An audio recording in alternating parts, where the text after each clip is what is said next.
Hello, magandang hapon sa inyo guys. May iba-vlog naman tayo ngayon. Isa siyang battery charger guys. Ang supply niya ay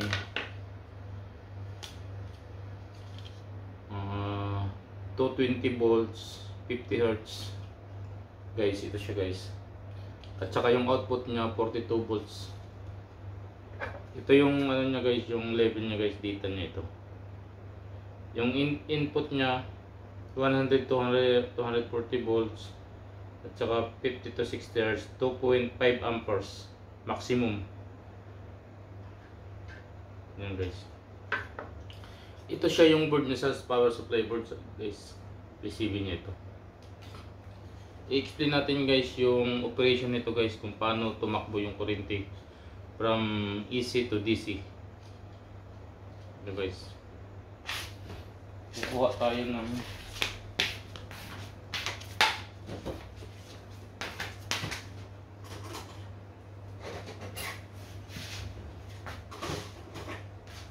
guys. Ito siya guys. Ito siya guys, ang power supply niya guys. Tapos ito yung back niya, saka yung front niya. Dito guys, dito manggagaling yung AC guys, AC. Dito manggagaling AC. Ito guys, dito manggagaling yung AC. Dito manggagaling dito sa plug na to. Pagpasok ng AC guys, yung positive niya guys, ito guys, explain natin. Yung positive niya, ito siya guys, papasok dito sa fuse, dadaan siya sa fuse guys. Pagkatapos dadaan siya dito sa rectifier, sa diode siya, apat siya na diode guys, rectifier guys.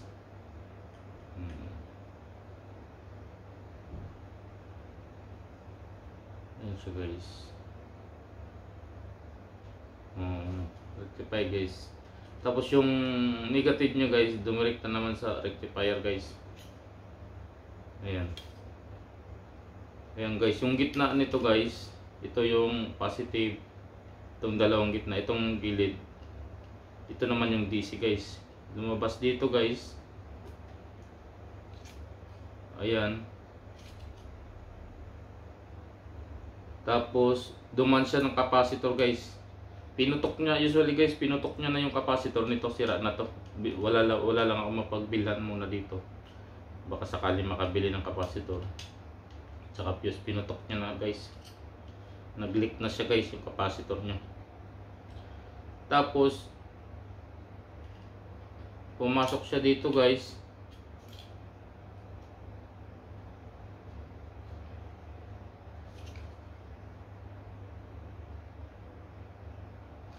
Dito pumasok siya.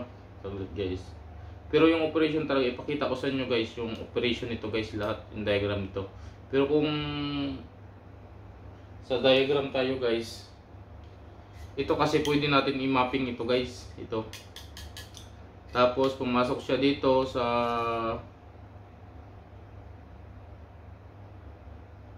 driver niya, ito guys. Ito dito. Tapos pumunta na sa DC circuit guys, ito.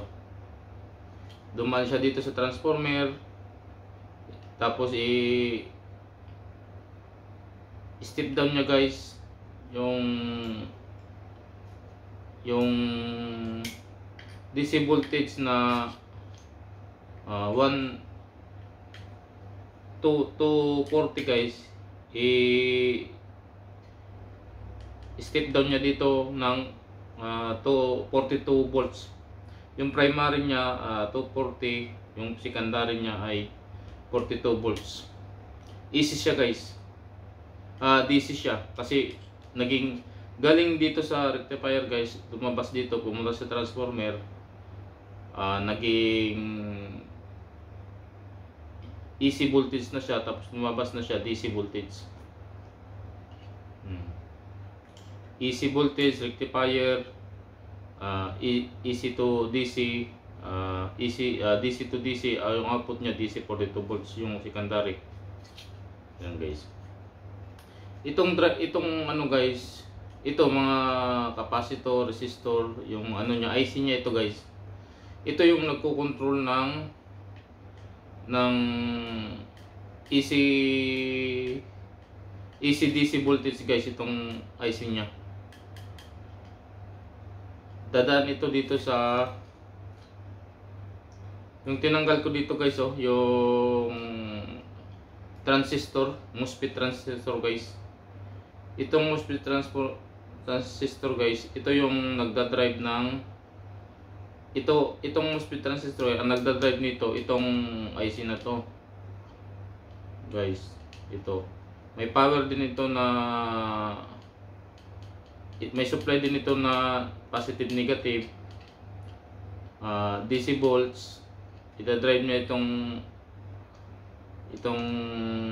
MOSFET transistor, yan guys. Yan.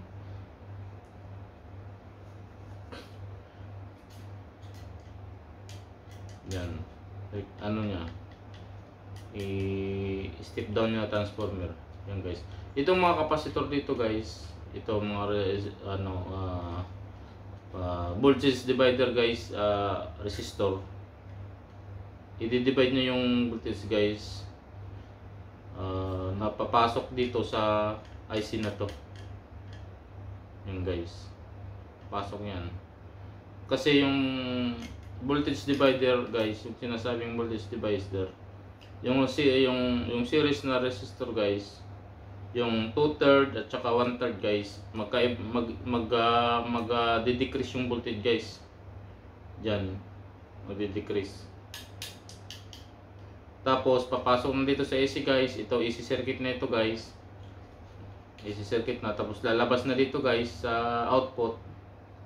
Itong diode na guys, oh, itong driver ng diode guys, oh. Ito. Pag nag-full charge na ito guys, magi-green ito. Pag charging magiging pag charging red, tapos pag full charge green. Ito guys, may transistor dito. Ito naman yung driver dito guys, para dito sa mag-switch siya guys pag full charge na. May circuit rin dito, may IC rin dito. Tapos ito guys yung transistor guys. Ito yung katulad dito guys, oh. Dito yung katulad nito. Ito guys, oh. Yan guys, ito yung MOSFET transistor guys. Ang nagda-drive nitong MOSFET transistor guys, itong IC na to. Yan, ito may supply na positive, negative, positive negative guys. Yan, 42 volts. Papasok dyan. Ipapakita ko yung datasheet nito guys, yung operation nito. Pero ito ang ida-drive niya.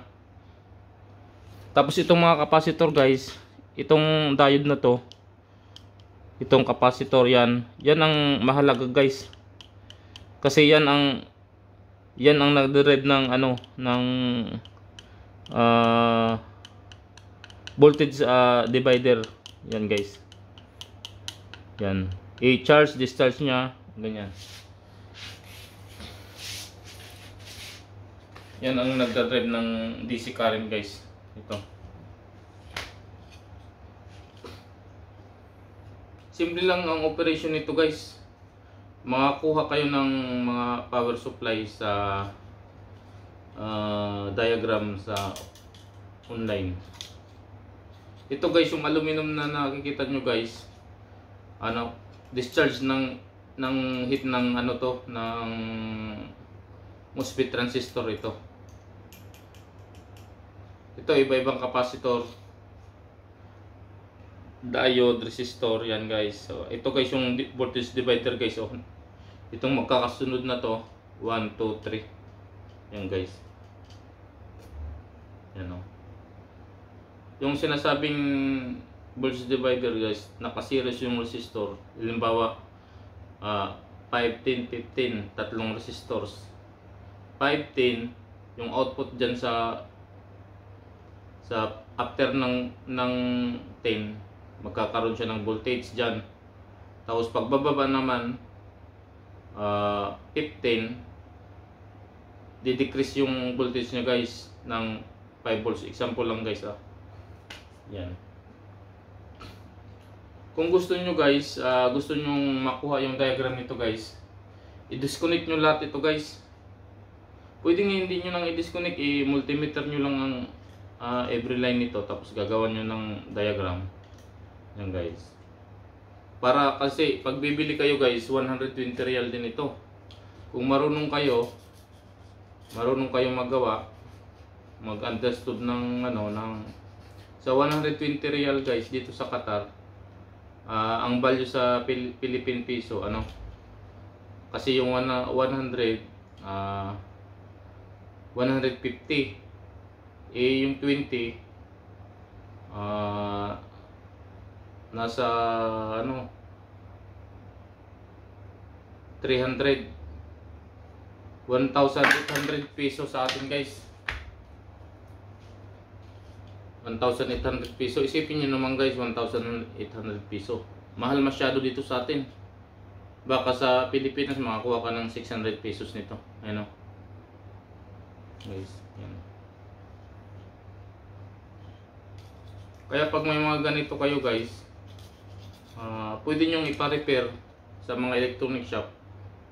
Pwede rin kayong bumili ng bago. Pero kung marunong kayo, nakakaintindi kayo guys, yung bibili nyo, fuse lang at saka capacitor. Magkano lang yung capacitor guys? 5 piso lang sa atin yan.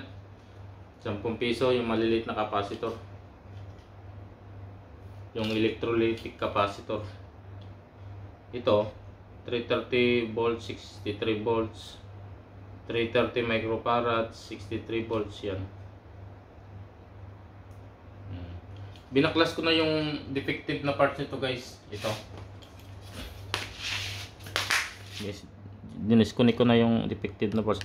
Ito transformer, MOSFET transistor, driver. Ito rectifier, AC to DC volts, step down transformer, mga capacitor, protection lang yan guys. Ito gamit na gamit ito guys. Itong capacitor na to gamit na gamit ito kasi ito rin yung nagda-drive dito guys sa voltage divider sa resistor. Ito yung nag-drive kasi i-charge ito ng voltage divider guys. Pag na-charge na ito sa certain time nya, i-discharge na naman. Di-discharge na. Bali magiging cycle ng ng IC ito. Ang magiging cycle niyan, paikot-ikot lang guys. Yan guys. Discharge, tapos charge, discharge. Pa ganyan-ganyan lang, ikot-ikot lang, rotate lang siya guys, yung operation niya. Ayan. Yung pinakamahalaga dito guys, itong transistor na to kasi ito talaga yung output. Yung output dito papunta dun sa transformer dito sa output dito nang galing sa transistor na to. Ito naman yung LED nito, yung circuit nito, duman lang ito sa resistor at saka transistor guys, switch. Ito. Kapag naging full charge na siya, may circuit siya dito guys, ito. I-disconnect niya, ito, duman din ito sa voltage divider guys, na kapag itong yung LED na to, na kapag positive lumagpas na siya doon sa ano niya guys, sa load niya dito, magsi-switch na siya guys. Isi-switch niya na ito dito sa from red to green guys. Ayan guys, magulo ba yung explanation ko guys dito sa simple lang guys, easy. Papasok dito sa i-rectify na yung voltage, maging AC, maging DC. Tapos pag DC na, papasok dito sa transformer, DC to DC. Tapos ilalabas niya dito DC 42 volts. Yun lang guys. Tapos itong papasok na dito, susuplayan niya itong driver na to. Ayan. Yan yung pinaka-importante yung IC guys, kasi yun ang nagda-drive nagda-drive siya ng cycle. charge, discharge yung capacitor. Yung guys. Tapos ilalabas na siya output dito. Regulated na siya guys. Ng DC voltage 42. Ayun guys. Ganyan lang guys. Itong pinaka-importante sa mga electronics. Lahat ng mga electronics guys, may power supply ganito, may charger. Katulad ng cellphone, ng laptop, ng TV. Lahat guys, halos lahat. Kahit mga ECU guys, mayroon din. May ganito rin. Pero naka-embed na siya sa loob ng PCB sa circuit. Ginawang isa na lang. Guys, sige guys, yun lang. Sana may naintindihan kayo. Babos!